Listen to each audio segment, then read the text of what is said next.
Zoals we hier weer beland voor ten over familiale gerunde KMO's in West-Vlaanderen natuurlijk en in het West-Vlaams. Ja.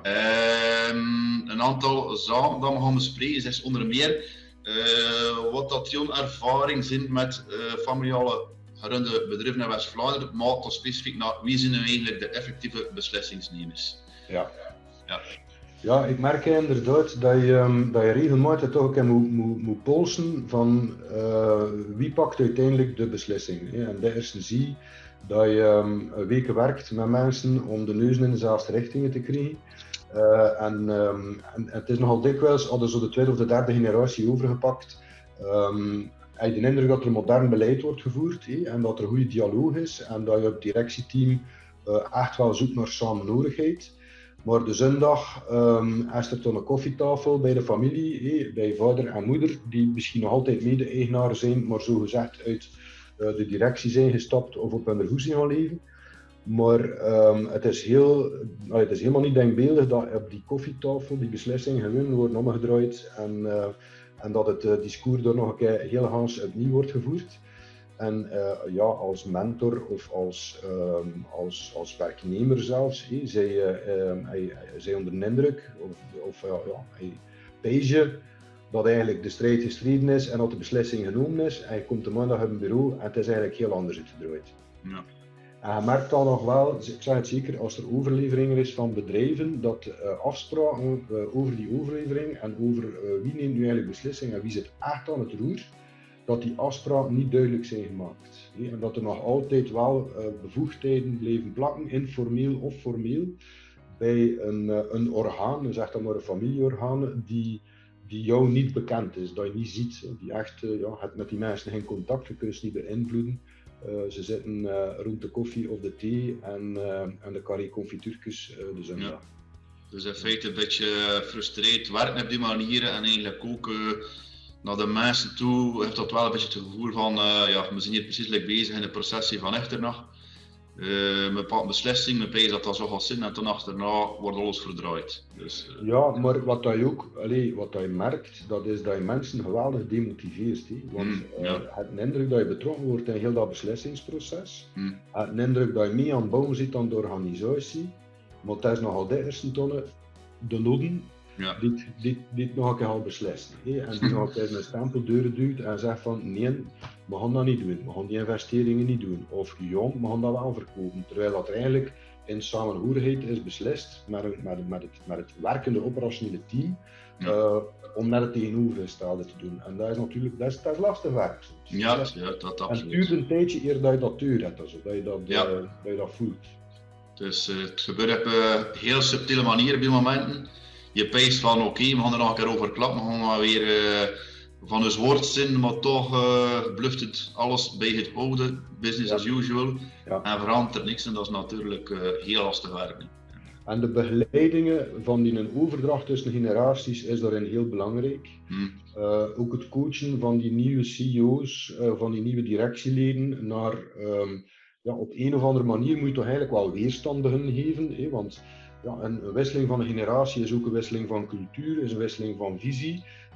Dan moet er voor hen disruptie zijn met het verleden, dat kan een change-proces zijn. Maar je moet er wel aan beginnen. Je moet wel op een gegeven moment beginnen. Ik weet dat de ouderlijke macht, om het zo te zeggen, nog wel een adviserende functie kan hebben, maar op een gegeven moment moet die beslissingslijn wel doorgesneden worden. Het best was natuurlijk ook dat die zaken klaar en duidelijk op papier worden gezet en het op papier zetten ook met de juiste cadans. Dat niet bluff aanslepen, want dan wordt er uiteindelijk ook niks beslist en niks beslissen is terug achteruit gaan. Ja, en ook het ogen dat je effectief de bol hebt voor te zeggen van kijk, ik ben hier nu CEO, ik ben de directeur en ik neem een standpunt in en ik hou mij aan mijn standpunt. Ik maak beloftes aan mijn personeel zeker. En ik hecht daar waarde aan en ik hou mijn beloftes. Ja, plus ook naar de buitenwereld toe. Moeten ze ook op een bepaald moment duidelijkheid in. Wie is nu eigenlijk die effectief dat beslist? Of is het weer van alles belogen en de zon zegt hij. En achterna komen ze op hun woord terug, omdat de noemt al zo gezegd. Ja, of moeder, moeder, pas op, onderschat de waarde van de vrouw niet in het beslissingsproces. Niet? Dus, Ja. we moeten sowieso naar gender equality, en ik wijs in familiebedrijven, dat je dan nog meer hebt dan in corporate bedrijven, dat je effectief ook nog de krachtdadigheid van een sterke vrouw in de familie, dat je dat niet moet onderschatten. Dat is zeker niet onderschatten, dat is een feit. Ja. En in feite dan, voor die cadans en voor eigenlijk die beslissing, ik heb dat eigenlijk een klein beetje genomen is, kregen ze het hele team dan ook mee? Of is dat binnen een besloten clubje in je ogen dat dat allemaal gebeurt? En we gaan het ooit wel een keer communiceren, we gaan het wel een keer laten weten, maar we gaan er niet te veel zeggen, want anders gaan de mensen beginnen aan betaald doen of er een moeite. Het eigenlijk de twee. Je hebt directieve organisaties en je hebt mature organisaties.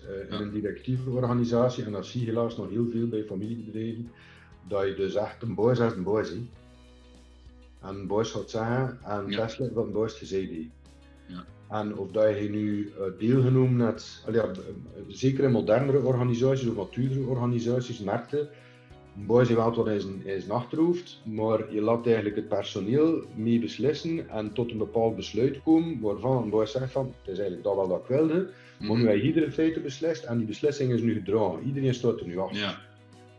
Terwijl dat je in een ouderwetse cultuur en zeker in een familiecultuur, hoe kom je dat vaak tegen, dat je ziet van, ja, maar ben ik hier de eigenaar, ik heb hier heel alleen opgebouwd, ben ik alleen behorst in de werkwinkel, maar wat je hier niet zeggen, wat hier mijn bedrijf hier niet overpakken. Dat is een beetje de gedachtegang.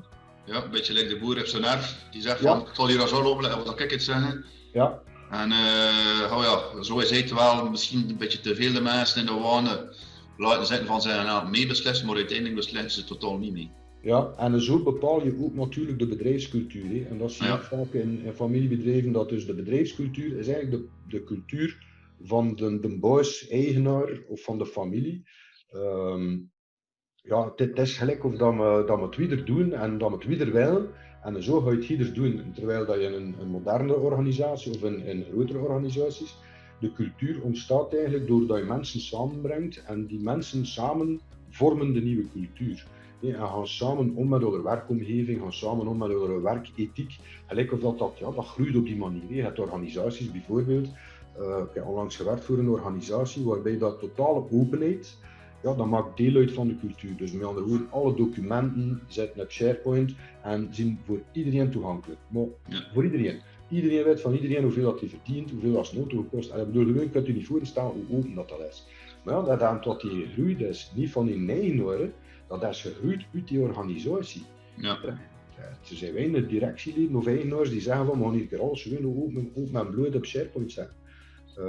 Ja, zeker. En dus gemerkt, zo van die hele directieve oude familiestructuur net, dat resoneert ook in die cultuur. Ja. En dat is een redelijk verstikkende cultuur eigenlijk. Ja. En is het er dan ook geen gevaar in feite dat dat ten koste komt van een goede teamwerking? Wat die cultuur niet echt... Maar ook teamcasting. Vind niet noodzakelijk de mensen die je nodig hebt om in zo'n bedrijf te werken. Als je nu zegt van kijk, ik hier echt wel een hele creatieve kracht nodig. We moeten wat in het teambureau of zo. We moeten echt de zaken een beetje anders beginnen aanpakken, maar een creatieve. Want een creatieve is een cultuur die overleeft niet, die is achter 3 maanden weer weg. Ja, zeker, uiteindelijk niks te zeggen net. En als je niks in te brengen net, wordt dat natuurlijk een hele moeilijke. Ja. Maar hoe pak je het dan eigenlijk zoiets aan, dat je zegt van oké, ik voel hier aan, dat is hier echt aan het misgaan. We moeten naar die rommel plooien. Op het moment kun je ook die bezig bloemen, veronderstel ik, voor die cultuur toch een klein beetje een overlevingskans te geven. Ik weet niet hoe dat je dat ziet. Dat stinkt aan de kop. Het is eigenlijk zo dat je moet beginnen bij die eigenaar of bij die directeur. Voor te zeggen, jongen, je moet echt leren loslaten. Je ziet niet meer alleen, je ziet een organisatie, je hebt een structuur. En een structuur pak je anders aan dan dat je alleen of met tweeën werkt. Dat is, je hebt overleg nodig, je moet baaien en je moet mensen meekrijgen. Beslissingen moeten gedragen worden. Mensen moeten inderdaad een indruk krijgen dat ze en effectief ook actief kunnen meewerken aan de groei van de onderneming. Ideeën die uit je ploeg komen moeten omarmd worden, moeten kansen geven. Ook al weet je dat dat waarschijnlijk niet gaat lukken. Want de mensen moeten dat zelf ervaren. Ik zeg het begint bij de top, dat je die mensen het inzicht moet geven dat je veel meer waarde creëert binnen je organisatie als je de mensen laat werken op hun sterkte. Ja. Als je ze inderdaad laat ontwikkelen op die thema's waar ze zelf goed in zijn, zonder dat je zegt van, hey, daar heb je neers, dat ga je niet doen, ik ga je zeggen hoe dat gaat en zo niet, en het gaat dat zo zien. Ja, dat is niet meer van deze tijd. Ja, plus en belangrijk ook waarschijnlijk naar spanning toe tussen een volgende generatie, veronderstel ik. Uiteraard, dat klopt. Dat